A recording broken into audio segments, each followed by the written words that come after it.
Welcome back. Tumerudi now. Very beautiful sit down. Mpaka Jewish leo. By the way, ndio boss, huyu ndio mdoshi huyu. Huyu ndio mwenye kipidi, by the way. Wendy.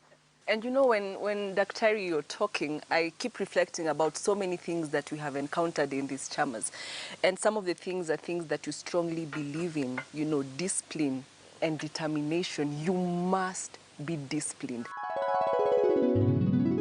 Niko kwa chama na mimi ni DM, Discipline Master. Kazi yangu kama DM, wakati tuko kwenye chama, wale wote wanapiga kelele, tunawapiga faini. Wale wanarara kwenye chama, tunawaamusha kwa faini. And most of these chamas that we visited had bookkeeping, record keeping, you know, a lot of discipline. If you could just touch on the financial area and how disciplined you need to be for you to make wealth and go anywhere financially. You know, there is one statement that I always make, and now than ever before, I feel convinced that it is the right thing. Because without having an understanding of your finances, then it becomes very difficult to take a successful journey. I'm glad that I'm an accountant, or rather my background is accounting. And because of that, I have a significant advantage even when I manage and oversee my Samchi group of company. And therefore, there's one thing I always recommend. Whether you are a doctor, whether you are in agriculture, whether you are an engineer, my recommendation is each one of us must have a simple and basic understanding of accounting, because you cannot be in the money business wanting to pursue wealth and richness, and I use that word casually, and you don't have a simple understanding of money. And so, money is very tempting. There is people who have money today and tomorrow they don't have it. And the reason is they do not have a discipline that allows them to sacrifice the gratification of today so that you can gain tomorrow. And a successful journey must be based on such values. Do you want to sacrifice today so that you can celebrate and enjoy yourself tomorrow? And that is the story that kept coming out in each of the chamas that we visited, that they started today, but because of discipline, they are now where they are. Let me tell you another thing. And another advantage of working with the chamas is because when you are alone, it's very tempting to get out of the light path. But when you are all together, you help each other to walk a journey, to sacrifice, you share. And not only do you share from a financial perspective, you also share from a social perspective. You get what I mean? Do you remember those men who are talking about the dowry? Wale wadheka. Wale wadheka, what happens? Unajua kurashia ni pesa mingi. Siku hizi? Siku hizi ni mingi, utaitisha mpaka couple box kazima. During our time, ilikuwa tu kukumbili kukibia tu. Sisi siku hizi wametukalia. Wanatuonga pesa. So what those guys used to do, mtu akiwa na ratio, wanatoa pesa kwa chama, wanamsaidia kumpeleka and kulipa. Kwa siku hizi ni couple box kazima.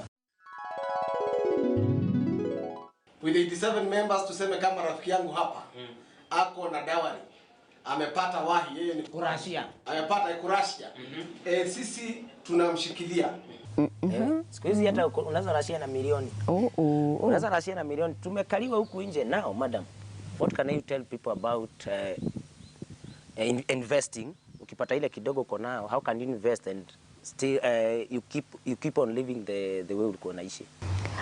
I think that is very, very, very important.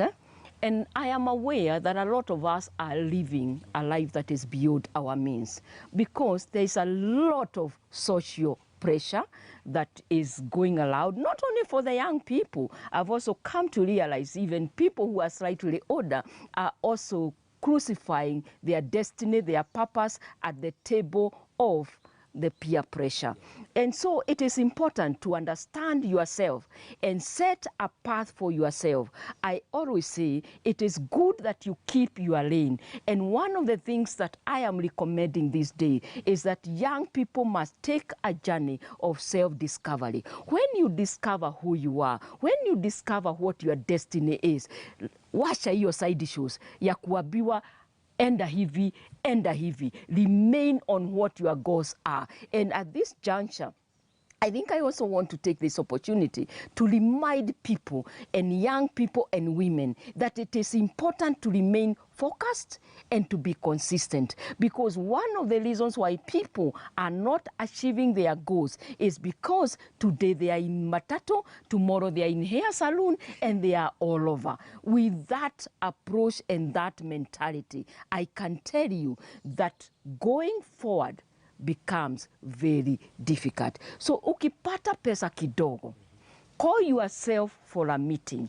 Plan, say, niko na 50,000. What do I need to do with this 50,000 so that I continuously remain on my lane? And significantly, what you must do is to keep on investing back the profits that you make along the way. Personally, for the first 10 years, I focused and I remained on one business, which was the telecommunication business.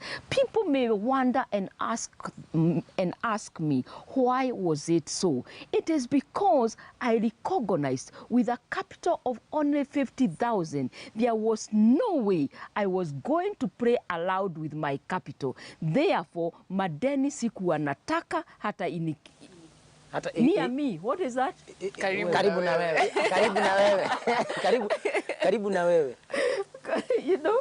But I knew that if I lose my 50,000, maisha yangu imeisha. So that you had a dream. I had a Na dream. ukashikilia na hii 50,000. Yes. Mungu mmoja 50,000. But now I remember Wendy in Kitmikai. Remember those guys who had retired, wame retire? Yeah. You see that story? Wazee wame retire, but at least hebu tupewe ka story ka watu kuretire. Mimi nilikuwa mwalimu. Nikafundisha kwa miaka 36. Nikastaafu. Nikirudi nyumbani nikaona kuketi tu peke yangu hivi ni ngumu. Nyumbani mwangu ilikuwa ngumu kwangu. So I decided to call my friends. Come, there is something good here. The episode we covered of a group of ladies, young, old, and there was a gentleman in the group who have retired, are retirees, but came together in a chama because, you know, watu wengi do not plan for their future. And if we can touch on that, right, how people should prepare for their future. Don't just live for the now. Because tomorrow, Mungu akijalia, utafika pale, right? If you don't plan for tomorrow, you will get there and you will languish. Sasa ukifutwa kazi ya maisha yako imeishia. Exactly. Ukifutwa, you're left high and dry.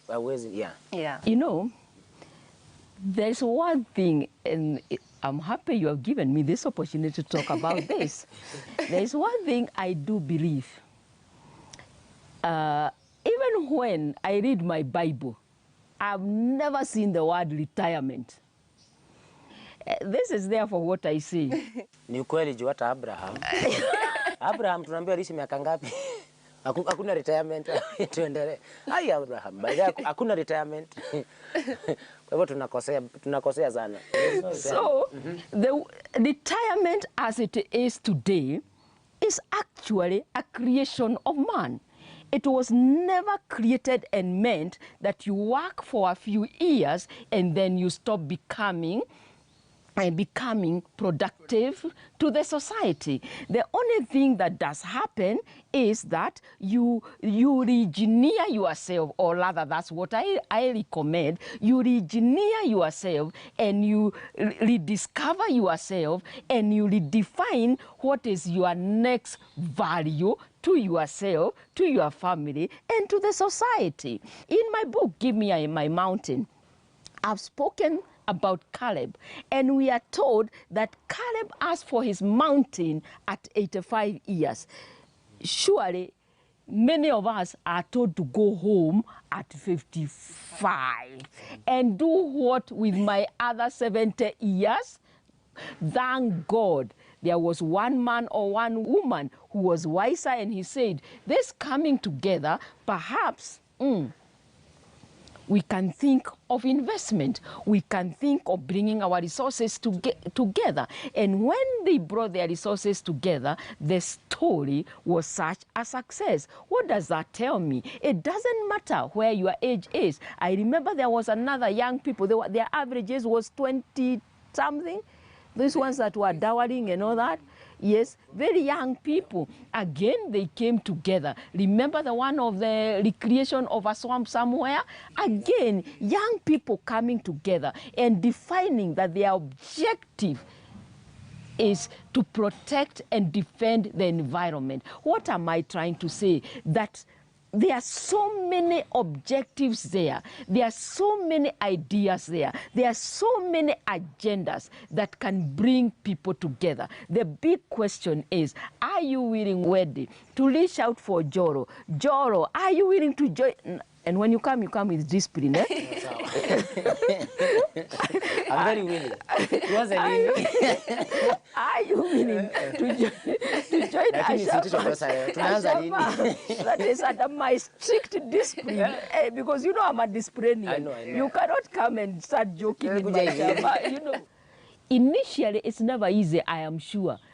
You know, but with time, people, even your mind tells you it's 10 minutes to 5. Wake up and go. And so with time, you develop that discipline. But people must always start by creating routines in whatever you want to achieve. What are the routines that govern this process? Because once the process becomes a discipline. And, you know, it calls for energy to be able to do that. It calls for sacrifice to be able to do that. And that's what most people are lacking today.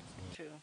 And I guess season 1 has been a great success. It has given so much insight to people, and we are requesting, we are coming back bigger and better, right? Join the Chamas, put the rules in place, have your success stories, and we are coming to just showcase that. And this has been a beautiful sit down. We have done a beautiful recap. Dr. Thank you so much for your presence. Thank you so much for your time. That is all that we had this episode. And finally, Dr. Esther Mushemi, who is our CEO and our executive producer in this production. Thank you so much for believing in us, for supporting us, and for working with us. Season 1 has been a great success.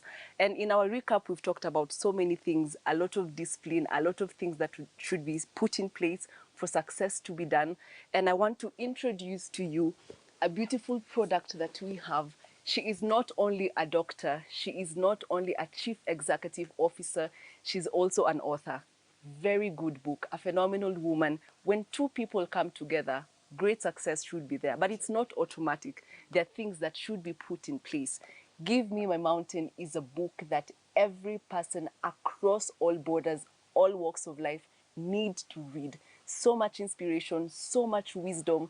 Tunasema asante sana. Thank you for writing this book for us. Until next time when we meet in season 2, tunasema kwaheri and God bless you. Yeah.